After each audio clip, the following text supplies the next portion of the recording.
Welcome to the Real Estate Baller Show. If you ever like any of the video we posted, if you like this channel, can you do me a favor and hit that subscribe button? It helps us more than you know. And the bigger this channel gets, the more people we can help achieve financial freedom. Thank you and enjoy the episode.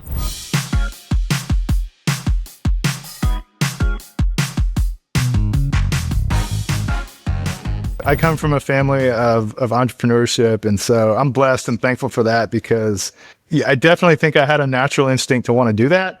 But golly, it really helps when you have two loving parents that are, giving you the ideas and helping you. So it's in your DNA. Oh, you yeah. just want to be a business. Oh, yeah, 100%. Yeah.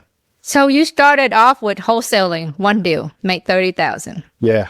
What happened after that? Oh, gosh. So I think right after that, I had no deals for 6 months, and I started regretting it. I thought maybe I should apologize to my boss and see if I can get the job back.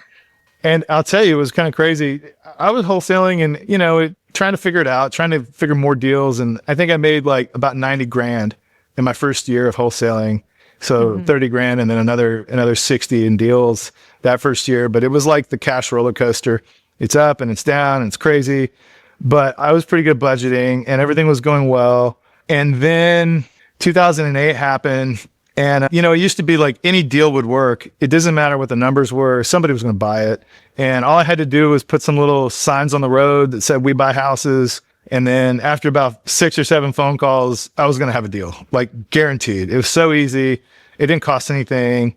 And then all of a sudden I heard about this 2008 thing and I didn't know what it was, but I knew that my buyers were not answering the phone anymore. And so I was thinking, I had a little bit of money, but it was starting to run out. And I told my roommate at the time, we're about to run out of money and I'm gonna have to get rid of this house and I'm not gonna be able to live here and you're gonna have to go somewhere else too. And then I went to go visit my brother in California for a few days. And I had forgotten that I had given this realtor a bunch of my deals because I was looking to sell them. I couldn't sell them.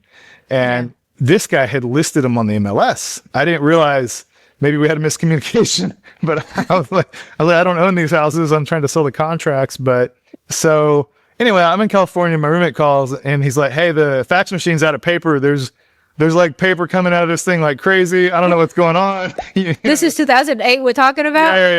Yeah. I'm like, well, what do the papers say? And he said, well, it says Trek. All these papers say Trek 1 to 4. And you got a bunch of contracts. We got a bunch of contracts. And so what had happened was he had listed these wholesale deals on the MLS accidentally. And the hedge funds and the institutional buyers and the big money guys were buying directly from the MLS.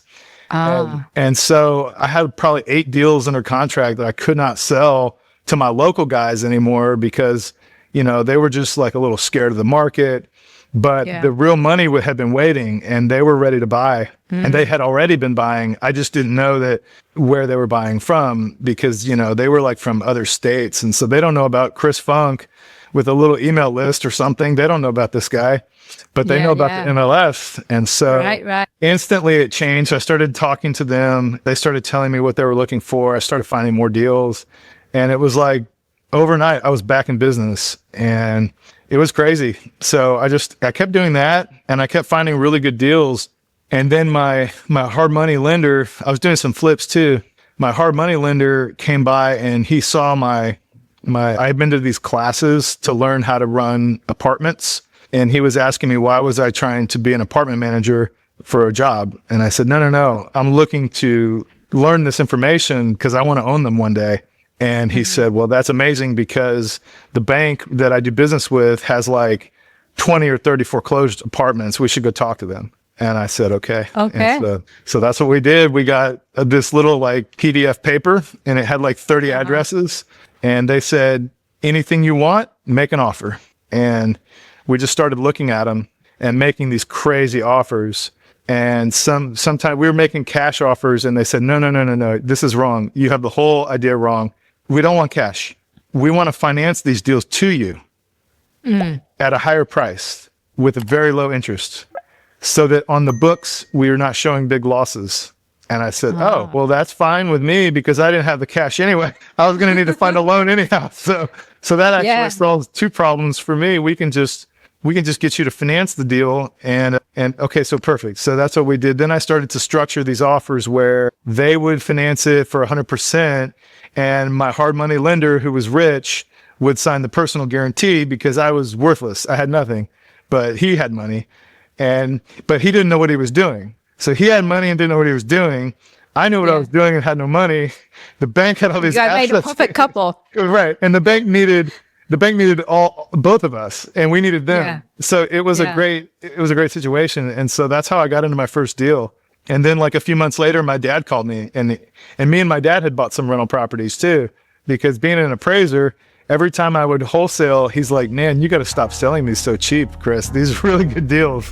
Hey, thanks for tuning in today. I do have a favor to ask. If you enjoyed this video, please don't forget to like, subscribe, and hit that notification bell to stay updated with more amazing stories and insights from REBallers. Thank you so much, and we'll see you in the next video. I've been asked a lot about passive investment, and I understand that there is nothing passive about being a landlord unless you can find a great property management company. So if you own an Airbnb, a vacation rental, or a short-term rental, and you are looking to free up your time, contact our team at Buzz Vacation Rentals at 281-549-8432, or check out our website at www.buzzvacationrentals.com. Thank you, and back to the Real Estate Baller Show.